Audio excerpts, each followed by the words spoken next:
نحمده ونصلي ونسلم على رسوله الكريم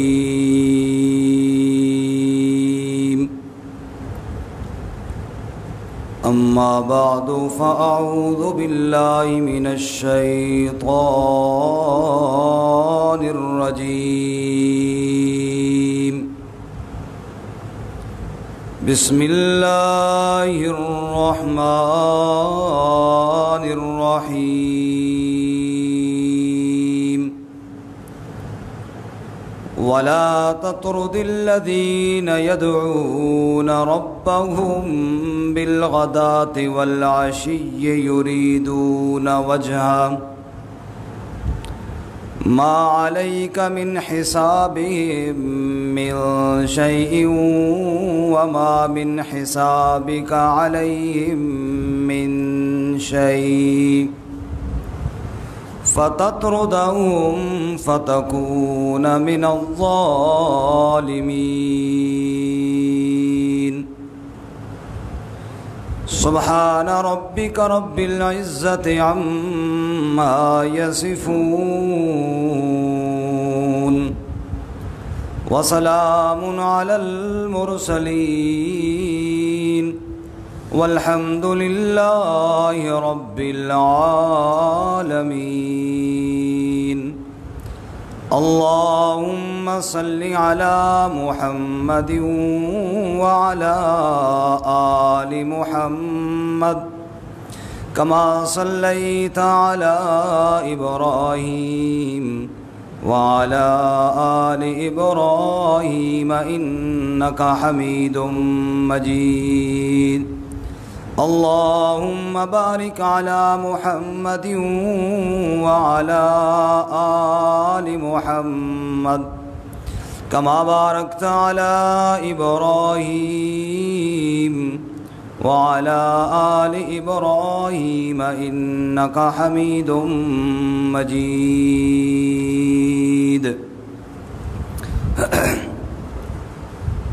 معزز سامعین، دوستوں اور بزرگوں اور بھائیوں،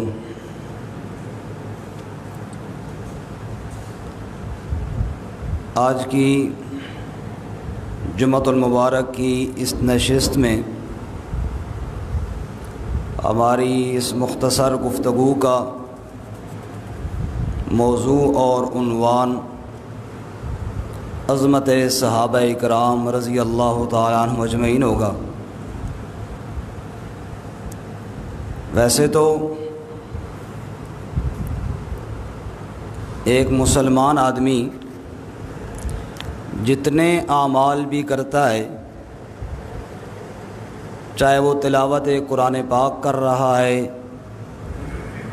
چاہے وہ نماز پڑھ رہا ہے، چاہے وہ ذکر اذکار کر رہا ہے، چاہے وہ صدقہ خیرات کر رہا ہے، چاہے کسی بھی نیکی پر عمل کر رہا ہے، تو در حقیقت وہ نیکی اصحاب رسول صلی اللہ علیہ وسلم کا صدقہ ہے۔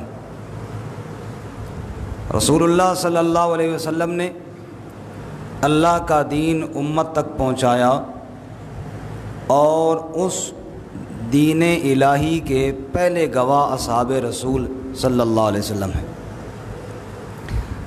آپ حدیث کی کوئی سی کتاب بھی اٹھا کے دیکھ لیں، اس کے اندر جتنے بھی رسول اللہ صلی اللہ علیہ وسلم کے فرامین درج ہیں، ہر فرمان کے پہلے راوی کو صحابی رسول کہتے ہیں۔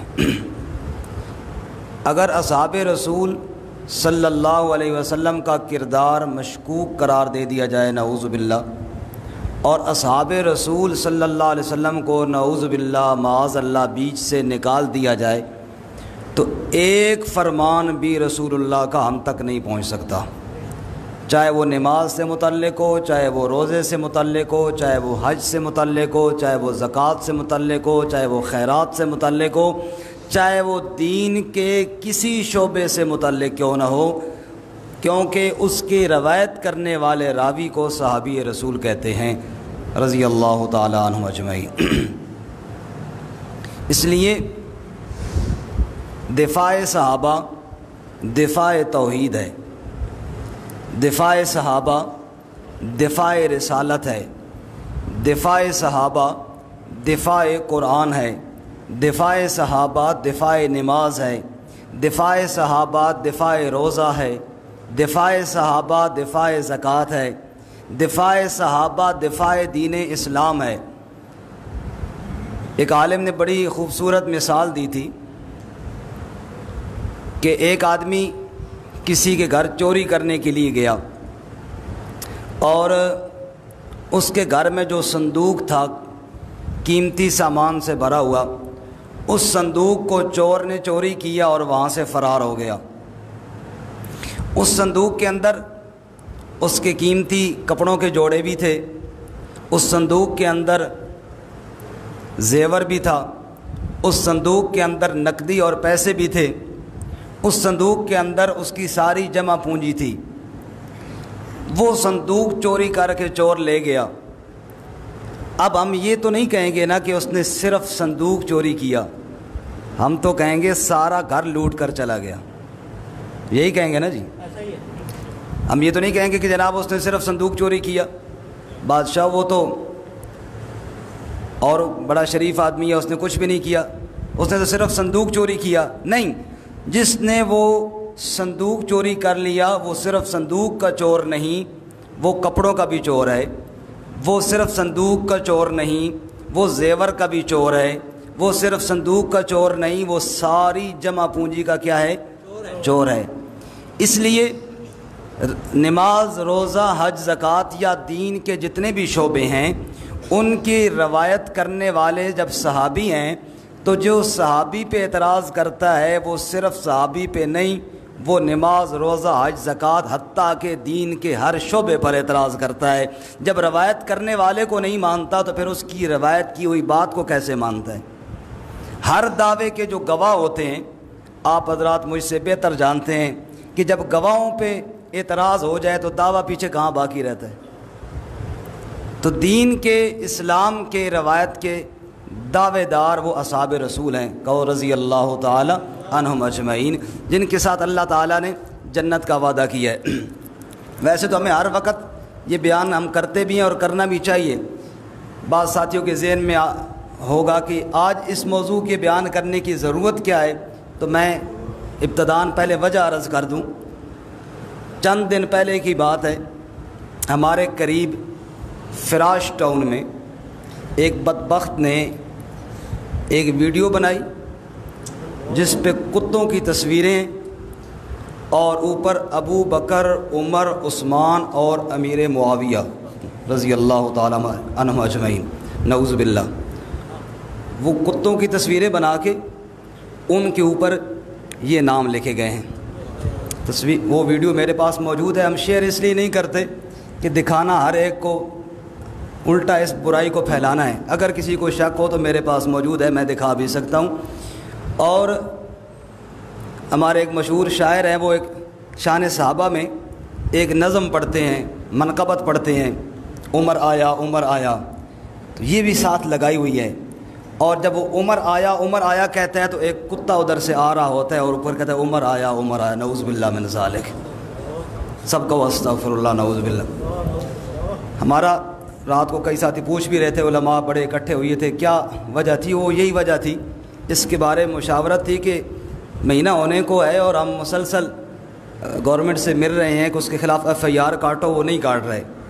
تو آپ حضرات کے لیے ابھی اس وقت یہ خوشخبری بھی ہے کہ رات کو علماء علاقہ بھر کے جمع ہوئے، دیوبندی بھی، بریلوی بھی، اہل حدیث بھی، سارے اکٹھے ہوئے، اور انہوں نے آج یہ کہا تھا کہ جمعے کے بعد ہم بھرپور احتجاج کریں گے۔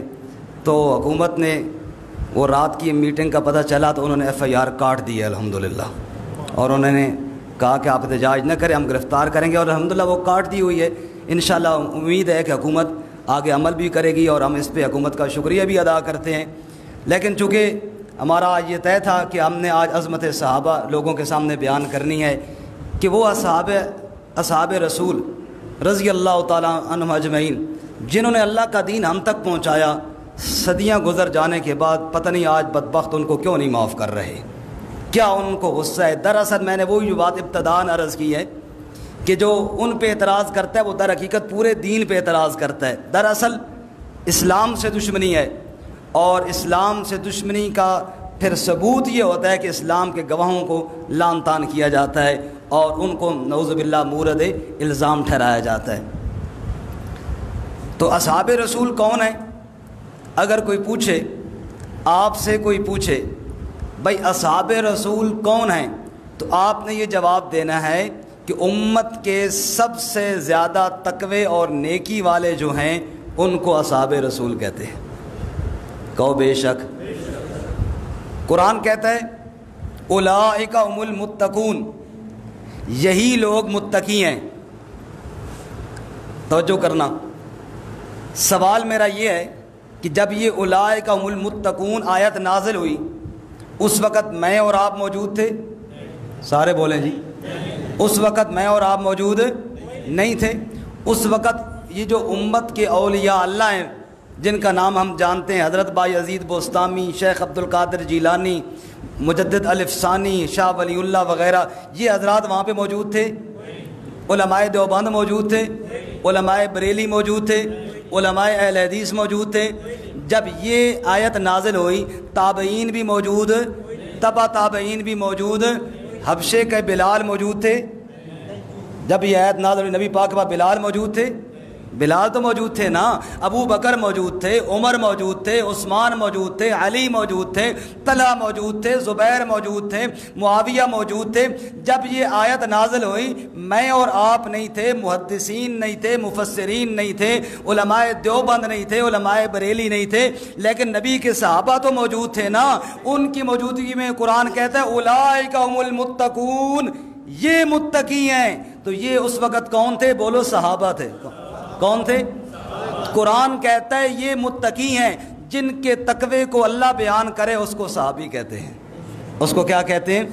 جس کی کامیاب ہونے کو اللہ بیان کرے اس کو صحابی کہتے ہیں۔ اس وقت صحابہ موجود تھے، اللہ نے کہا اولئک هم المفلحون، یہ کامیاب ہونے والے ہیں۔ جن کے ایمان کی پختگی کو اللہ بیان کرے اس کو صحابی کہتے ہیں۔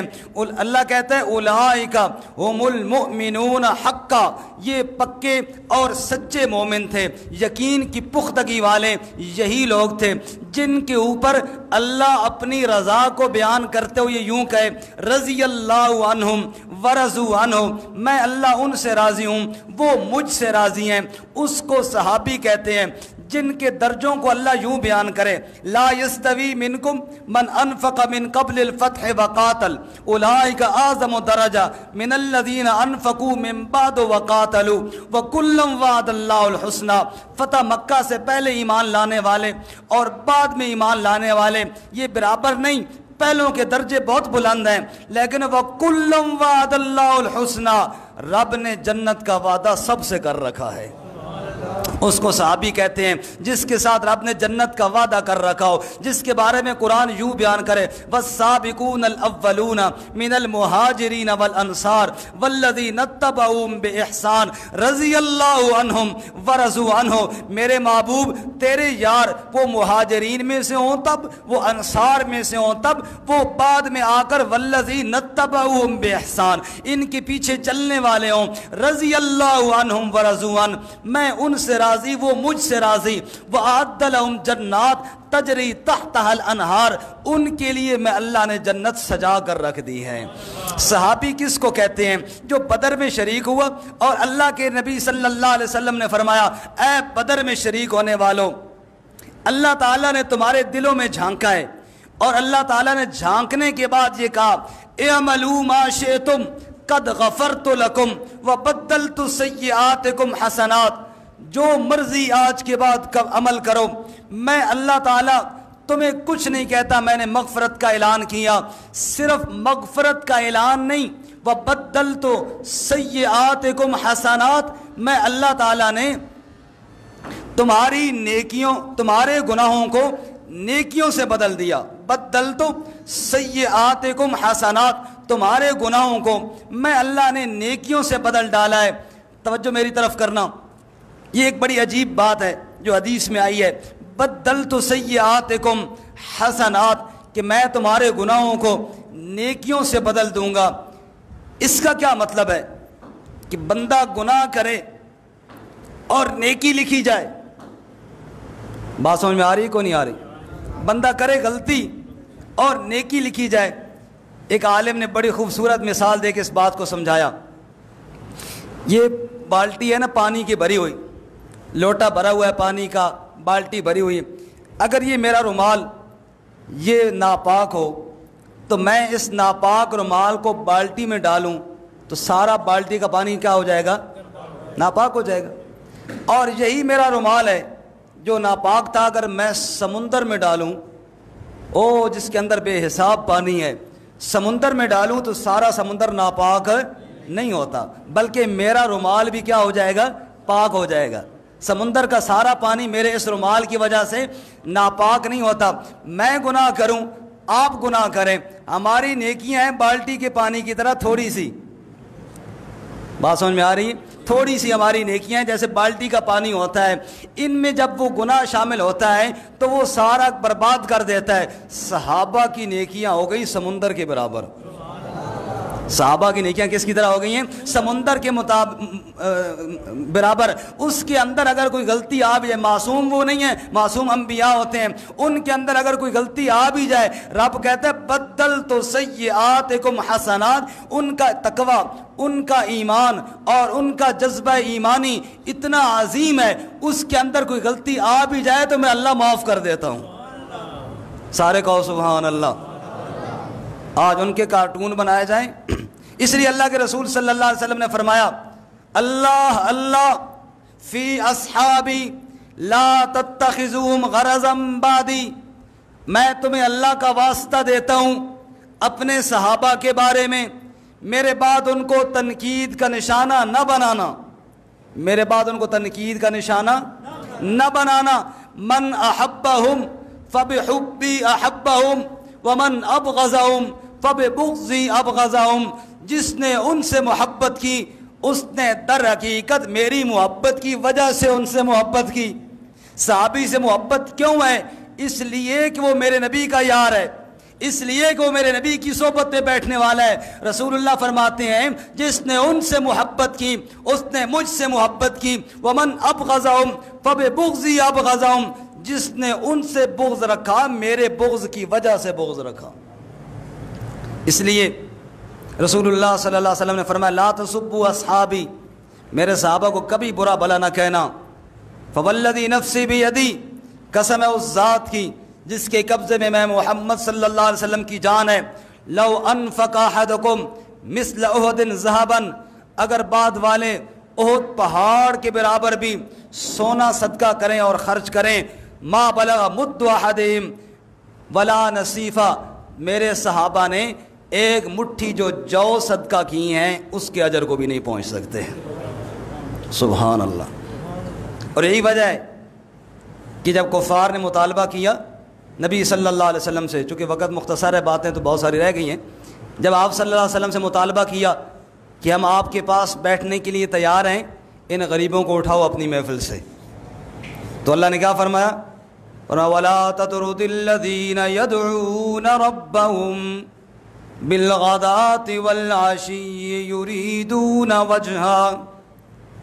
ارشاد فرمایا میرے مرشد کریم صلی اللہ علیہ وسلم کے سامنے جب آ کر کفار نے مطالبہ کیا صحابہ کو دور کرنے کا، اللہ نے فرمایا لا تطرد الذین یدعون ربهم بالغداة والعشی یریدون وجہا، میرے محبوب یہ لوگ تو مطالبہ کر رہے ہیں کہ ان کو آپ محفل سے اٹھا دیجئے، لیکن میں اللہ آپ کو پابند کر رہا ہوں، اپنی محفل سے ان فقیروں کو اٹھانے کی اجازت میں اللہ کبھی آپ کو نہیں دیتا۔ اور آگے اللہ نے کیا فرمایا؟ فَتَطْرُدَهُمْ فَتَكُونَ مِنَ الظَّالِمِينَ، اگر آپ نے ان کو اپنی محفل سے اٹھا دیا تو میں اللہ آپ سے خفا ہو جاؤں گا۔ بلکہ وَاصْبِرْ نفسک مع الذین یدعون ربہم بالغداۃ والعشی، میرے محبوب آپ اپنے آپ کو انہی لوگوں کے ساتھ جوڑ کر رکھیں، آپ کی نگاہ اٹھے تو ان کے چہرے پر پڑے اور ان کی نگاہیں آپ کے چہرے پر پڑے۔ اے میرے محبوب لا تعد عیناک عنہم ترید زینت الحیات الدنیا، میرے پیارے ان سے نگاہوں کو اٹھا کر ان سرداروں کی طرف دیکھنے کی آپ کو کوئی ضرورت نہیں ہے۔ آپ ان سے کہہ دیں ایمان لانا ہے تو لے آؤ، نہیں لانا ہے تو نہ لاؤ۔ اگر بیٹھنا ہے میری محفل میں تو اسی جگہ بیٹھنا ہوگا جہاں بلال جیسا غریب بیٹھے گا، آپ کے لیے الگ محفل لگانے کی اجازت کوئی نہیں ہے۔ سبحان اللہ۔ جو آپ کی محفل میں بیٹھنے والے ہیں ان کے بارے میں کوئی یوں اس طرح کی بات کرے اور پھر مسلمان کو غصہ نہ آئے، یہ برداشت ہو سکتا نہیں۔ چونکہ وقت مختصر ہے، بات ختم ہی کرنی ہے، اور میں آپ کو شروع میں عرض کیا، بعض ساتھی لیٹ آئے کہ اس عنوان کی ضرورت اس لیے پیش آئی کہ یہاں ایک بدبخت نے کارٹون بنائے اور اس میں نعوذ باللہ کتے کے کارٹون بنا کے صحابہ کے نام لکھے، کہو استغفر اللہ۔ تو جن کی ایمان کی گواہیاں اللہ دیتا ہے اور اللہ یوں گواہی دیتا ہے۔ اب میں بھی بیان کر رہا ہوں، آپ بھی نماز کے لیے آئے ہوئی ہیں، اللہ ہم سب کی نمازوں کو قبول فرمائے، لیکن کسی کے بارے میں ہم یہ گارنٹی نہیں دے سکتے کہ میں قسم کھا کے کہوں کہ جناب ماشاءاللہ یہ جو حاجی صاحب ہیں، یا میں اپنے بارے میں قسم کھا کہوں کہ میں جو ہوں میں 100% پکا مومن ہوں، جی اخلاص کے ساتھ آیا ہوں، میرے دل میں اور کوئی بات نہیں ہے۔ آپ میرے بارے میں قسم نہیں کھا سکتے، میں آپ کے بارے میں قسم نہیں کھا سکتا۔ امید کرتے ہیں ماشاءاللہ سارے ہم اچھی نیت سے آئے ہوں گے، لیکن یقین کوئی نہیں ہے، گواہی نہیں دے سکتے، لیکن صحابہ کرام کے بارے میں قسم کھا کے ہم کہہ سکتے ہیں کہ وہ دل کے اخلاص والے تھے۔ کیوں؟ قرآن کہتا ہے، اللہ فرماتے ہیں فَعَلِمَ مَا فِي قُلُوبِهِمْ، اللہ فرماتے ہیں تم ان کے دلوں کو جانو یا نہ جانو، میں اللہ ان کے دلوں کو جانتا ہوں۔ اولئک الذین امتحن اللہ قلوبہم للتقوی، میں اللہ کریم نے ان کے دلوں کو آزمایا ہے، ان کے دلوں کو جانچا ہے، ان کے دلوں کے اندر میں اللہ کو تقوی کے علاوہ اور کوئی چیز نظر نہیں آئی۔ ان کے دلوں کے اندر کیا نظر آیا ہے؟ تقوی اور اخلاص نظر آیا ہے۔ فَعَلِمَ مَا فِي قُلُوبِهِمْ، اس لیے اللہ کریم فرماتے ہیں اے میرے نبی کے صحابہ، میں اللہ کریم نے ایمان کو تمہارے دلوں کے اندر سجا دیا ہے۔ زَيَّنَهُ فِي قُلُوبِهِمْ، اللہ نے ایمان کو ان کے دلوں میں سجا دیا ہے۔ اور ایک جگہ اللہ فرماتے ہیں اولئک کتب فی قلوبہم الایمان، ان کے دلوں پر میں اللہ نے خود ایمان کو لکھ دیا ہے۔ جس کے دل پر ایمان کو اللہ کریم لکھ دے، دنیا کی کوئی طاقت اس کو مٹا نہیں سکتی۔ کوئی لکھنے والا لکھاری، کوئی بولنے والا، کوئی بدبخت چاہے جتنا مرضی بولتا رہے، کسی کے بولنے سے کوئی فرق نہیں پڑتا جس کے دل پر ایمان اللہ نے لکھ دیا ہو۔ اس لیے اللہ فرماتے ہیں دنیا والو فَإِنْ آمَنُوا بِمِثْلِ مَا آمَنْتُمْ بِهِ فَقَدْ اهْتَدَوْا، قیامت تک آنے والے انسانوں کے لیے ایمان کا معیار میں اللہ کریم نے صحابہ کو بنا دیا۔ اللہ کریم کے نبی صلی اللہ علیہ وسلم نے سارے اسلام کی دعوت امت کے سامنے رکھی ہے۔ عبادت یوں کرو، معاملات یوں کرو، گفتار یوں ہونی چاہیے، کردار یوں ہونا چاہیے، یہ سارا دین جو اللہ کے نبی نے پیش کیا ہے۔ اگر کوئی غیر مسلم ہم سے پوچھے اس دین پر عمل بھی ہو سکتا ہے؟ آج تک کسی نے عمل بھی کیا ہے؟ اگر کوئی بندہ عمل کرنے والا ہے، کوئی ایسی جماعت ہے جو دین پر عمل کرنے والی ہو تو پیش کر۔ میرے بھائی بلا خوف و خطر ہم صحابہ کا نام لے سکتے ہیں، باقی کسی کا نام نہیں لے سکتے۔ ہر ایک کے اندر کوتاہیاں موجود ہیں، لیکن دین پر عمل کر کے دکھایا ہے تو اصحاب رسول نے عمل کر کے دکھایا ہے۔ اس لیے اللہ قرآن میں ان کی یوں تعریف کرتے ہیں والذین آمنوا باللہ ورسلہ اولئک هم الصدیقون، اے میرے محبوب یہ جو تیرے اوپر ایمان لانے والے ہیں میں اللہ گواہی دیتا ہوں یہ سارے کے سارے سچے ہیں۔ یہ سارے کیا ہیں؟ اس لیے آخر میں وہ شاعر کا خراج عقیدت چونکہ ہم سب کی بھی انشاءاللہ ایمان یہی گواہی دے رہا ہوگا، ہم اپنے ایمان کو حاضر رکھ کر شاعر کے الفاظ میں یوں کہتے ہیں: خدا کی راہ میں کیا کیا دکھ اٹھائے ہیں صحابہ نے. کہو بے شک. سارے بولو، باہر والے بولو. خدا کی راہ میں کیا کیا دکھ اٹھائے ہیں صحابہ نے، محبت میں نبی کی سر کٹائے ہیں صحابہ نے. کس نے؟ سارے بولو، کس نے؟